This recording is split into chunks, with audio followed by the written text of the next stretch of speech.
আসসালামু আলাইকুম ওয়া রাহমাতুল্লাহি ওয়া বারাকাতুহু। বিসমিল্লাহির রহমানির রহিম। আলহামদুলিল্লাহি রাব্বিল আলামিন ওয়াল আকিবাতু লিল মুত্তাকিন ওয়াসসালাতু ওয়াসসালামু আলা নাবিয়্যিহি মুহাম্মাদিন ওয়া আলিহি ওয়া আসহাবিহি আজমাইন, আম্মা বা'দ। সম্মানিত দিনদার ভাই বোনেরা, আজ আমি আপনাদের জন্য অত্যন্ত চমৎকার একটা ভিডিও নিয়ে হাজির হয়েছি। বন্ধুরা আমার, আপনারা জানেন গত কয়েক বছর পর্যন্ত আমি বাংলাদেশের বিভিন্ন প্রান্তে সফর করে বেড়াচ্ছি। আলহামদুলিল্লাহ, যেখানেই যাচ্ছি অসংখ্য অগণিত ভাই ও বোন আমার সাথে দেখা সাক্ষাৎ করে তাদের নানা রকম সমস্যার কথা তুলে ধরছেন। আমিও আমার সাধ্যানুযায়ী তাদের সাহায্য করার চেষ্টা করে যাচ্ছি। বন্ধুরা আমার, আল্লাহ রাব্বুল আলামিনের কাছে এই প্রার্থনা করি, আল্লাহ রাব্বুল আলামিন যেন আমাকে মৃত্যু মানুষের খেদমতে নিয়োজিত রাখেন, আমিন। বন্ধুরা আমার, আমরা যখন বিভিন্ন এলাকায় সফরে বের হই, নানা ধরনের মানুষ তাদের নানা কষ্টের কথা আমাদের সাথে শেয়ার করে থাকেন। তো ইদানিং অনেক ভাই ও বোন পবিত্র কোরআনুল কারীম বা হাদিস শরীফ থেকে সহি এমন কোন দোয়া, যে দোয়ার মাধ্যমে সত্যিকার অর্থে শত্রুকে হালাক করা সম্ভব, ধ্বংস করা সম্ভব, শত্রুর নির্যাতন নিপীড়নের হাত থেকে বাঁচা সম্ভব, এমন কোনো দোয়া থাকলে আমাকে শেয়ার করার জন্য অনুরোধ করেছেন। তো বন্ধুরা আমার, আসলে অনেকগুলো কিতাব আমার কাছে রয়েছে, যার অধিকাংশই বিশ্বস্ত কিতাব। এরকম অসংখ্য কিতাবের মধ্যে শত্রু দমনের নানা রকমের তদবির, তাবিজ, নকশা বর্ণিত হয়েছে। তো আজকে আমি যে হাদিস দ্বারা আলোচনা করব, এই হাদিসখানা পবিত্র বুখারী শরীফ, মুসলিম শরীফ, তিরমিজি শরীফ সহ সিহা সিত্তার প্রায় সব হাদিস গ্রন্থের মধ্যে এই হাদিসখানা এসেছে। মূলত ওই হাদিসের আলোকে আজকে আমি পবিত্র কোরআনুল কারীম থেকে এমন একখানা দোয়া আপনাদেরকে শিখাবো, যে দোয়াটির মাধ্যমে সত্যিকার অর্থে আপনি আপনার শত্রুর হাত থেকে বাঁচতে পারবেন, শত্রুকে হালাক করতে পারবেন, ধ্বংস করতে পারবেন, শত্রুর নির্যাতন নিপীড়নের হাত থেকে বাঁচতে পারবেন। ভিডিওটি শুরুর আগে আমি একটা রিকোয়েস্ট করব। শত্রু অনেক রকমের হতে পারে, সাধারণ শত্রু, মাঝারি কেছেমের শত্রু, তীব্র শত্রু। তো আজকের এই ভিডিওটি শুধুমাত্র তারাই দেখবেন যারা এই তীব্র শত্রুর আওতায় আছেন, অর্থাৎ এমন শত্রু যাকে একেবারে হালাক করা আপনার জন্য অজেব হয়ে গেছে। বহু রকমভাবে সে আপনার উপরে নির্যাতন করে, নিপীড়ন করে। তার কারণে আপনি আপনার ছেলে মেয়ে বিয়ে দিতে পারছেন না, জায়গা জমি দখলে যেতে পারছেন না, বাড়িঘরে উঠতে পারছেন না, অথবা আপনার বাড়িঘর থেকে আপনাকে তাড়িয়ে দেওয়া হয়েছে, অথবা আপনাকে আপনার বৈধ চাকরি থেকে বরখাস্ত করে দেওয়া হয়েছে। অর্থাৎ বিষয়টা এমন, যেখান থেকে আপনি যদি এখন শত্রুর বিরুদ্ধে অ্যাকশনে না যান, তাহলে আপনার জীবন নিয়ে বাঁচার অথবা আপনার ফ্যামিলি নিয়ে সুখ শান্তিতে বাঁচার আর কোনো পথ নেই। এমন যদি হয়, শুধুমাত্র তারাই আজকের এই দোয়াটি ফলো করবেন। আসলে কিছু কিছু দোয়া আছে অত্যন্ত অত্যন্ত কার্যকরী। তো এই সব দোয়ার দ্বারা আপনারা সাধারণ শত্রুদের বিরুদ্ধে যদি আক্রমণ করেন, তাহলে হিতে বিপরীত হয়ে যেতে পারে। সেজন্য আমি বলবো আজকের এই ভিডিওটি শুধুমাত্র তারা ফলো করবেন যাদের জীবন একেবারে অতিষ্ঠ হয়ে গেছে, শত্রুর নির্যাতন নিপীড়নে যারা একেবারে অস্থির হয়ে গেছেন, বাঁচার আর কোনো পথ নেই, শুধুমাত্র তারাই দোয়াটি ফলো করবেন। বন্ধুরা আমার, ভিডিওর শুরুতে বলেছিলাম যে আজকের এই দোয়াটি মূলত বিভিন্ন হাদিস গ্রন্থের মধ্যে এসেছে। শুধু হাদিসের মধ্যে না, পবিত্র সহিহ হাদিস গ্রন্থের মধ্যে এই দোয়াটির উল্লেখ আছে। তো বন্ধুরা আমার, দোয়াটির আগে দোয়াটির প্রেক্ষাপট নিয়ে একটুখানি আলোচনা করি, যাতে করে আপনাদের বুঝতে সহজ হয় যে আসলে দোয়াটি পবিত্র কোরআনুল কারীমের মধ্যে কেন এসেছে এবং কি কারণে আউলিয়ায়ে কেরাম, বড় বড় বুজুর্গানে দ্বীন বিভিন্ন সহিহ কিতাবের মধ্যে এই দোয়াটির উল্লেখ করেছেন। বন্ধুরা আমার, আমরা জানি পবিত্র কোরআনুল কারীমের মধ্যে 114টি সূরা রয়েছে। এর মধ্যে একটা সূরার নাম হচ্ছে সূরাতুল ফিল, বা আমরা অনেকেই বলে থাকি আলাম তারা সূরা। তো আলাম তারা সূরাটা কি? আসলে আলাম তারা সূরা হচ্ছে ওই সূরা যে সূরার মাধ্যমে আল্লাহ রসুল মুহাম্মদুর রাসূলুল্লাহ সাল্লাল্লাহু আলাইহি ওয়াসাল্লাম তার জন্মের কয়েক মাস আগে ঘটে যাওয়া একটা ঘটনা আল্লাহ নবী সাল্লাল্লাহু আলাইহি ওয়াসাল্লামকে আল্লাহ রাব্বুল আলামিন এই সূরার মাধ্যমে মূলত জানিয়ে দিয়েছিলেন। তো বন্ধুরা আমার, আমি এই সূরাটি একেবারে অর্থসহ এখানে দিয়ে দিব। তার আগে ঘটনাটা বলি। আপনারা জানেন ইয়েমেনে একজন বাদশা ছিল যার নাম ছিল আব্রাহা। অত্যন্ত প্রভাবশালী বাদশা ছিল। তৎকালীন সময়ে বলা হয়ে থাকে যে সমগ্র পৃথিবীতে আব্রাহা বাদশার মতো এত অত্যাচারী, এত প্রভাবশালী, এত বুদ্ধিমান কোনো বাদশা ছিল না। তো এই আব্রাহা বাদশা ছিল অত্যন্ত অহংকারী।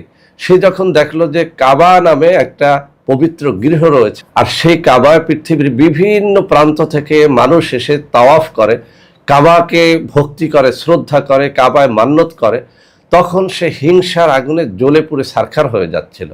সে তার মন্ত্রীদের নিয়ে বৈঠকে বসলো যে কিভাবে এই কাবাকে ধ্বংস করা যায়।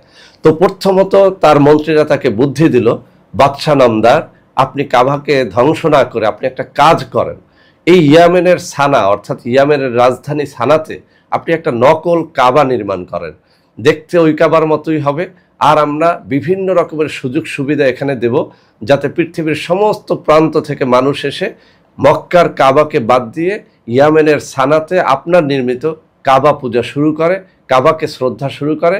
তখন আস্তে আস্তে মক্কার কাবা ডাউন হয়ে যাবে, আর ইয়ামেনে আপনার নির্মিত কাবা উপরে উঠতে থাকবে। এই কাবার মর্যাদা পৃথিবীবাসী জানবে, সব মানুষ এই ইয়ামেনে চলে আসবে মক্কা বাদ দিয়ে।